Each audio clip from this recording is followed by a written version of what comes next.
So the person I chose to do my presentation on is Paula Scher, who is a well-known graphic designer. To begin, she was born in Washington, D.C. in 1948. She does have quite of a lengthy history and has worked in a lot of various areas within the graphic design community.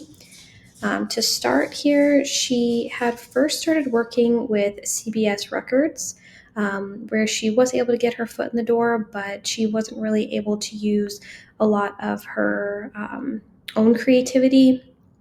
So she had ultimately ended up working with Atlantic Records before going back to CBS.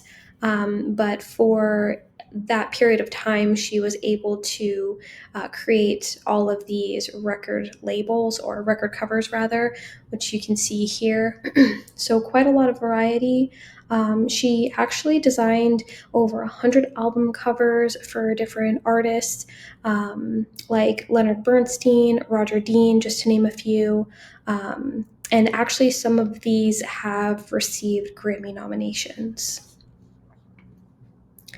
These are two posters from the Public Theater.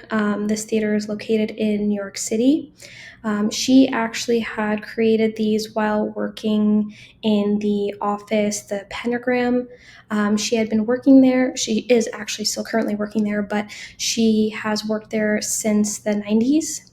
Now, she began her career as an art director in the 70s and 80s, where she had created kind of this unique style of text, and really made it to where other graphic designers really were able to advance and kind of almost mimic her concept. But she really started the text that kind of spreads across the posters in such a unique way and interesting way that kind of strikes your attention. So, actually, these are probably two of my favorite pieces that she's worked on. And then these are just a few others that she had done during her time as well. One fun fact about the Public Theater logo itself is the way that the type is thick and narrow in like contrast was to signify that anyone that does enter the theater, everyone comes in different shapes and sizes. So she wanted to kind of lean into that a little bit. So that's why the logo does have like thicker text and thinner text throughout. So I thought that was actually really interesting.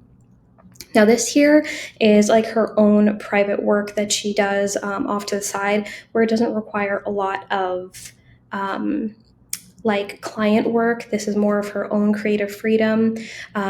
She has done this in a few different formats where she created a map of the world and included like the states, cities, streets, all that. But she had also included a map with different type of context, a lot of like politic related information in there. So this is just kind of a series of work that she does on her own free time. And then these here are just some additional pieces of work. This was prior to her time at the Pentagram, where she had founded with Terry Copel, the Copel and Scher, where she had worked on these series of posters and designs as well. And that is all. Thanks.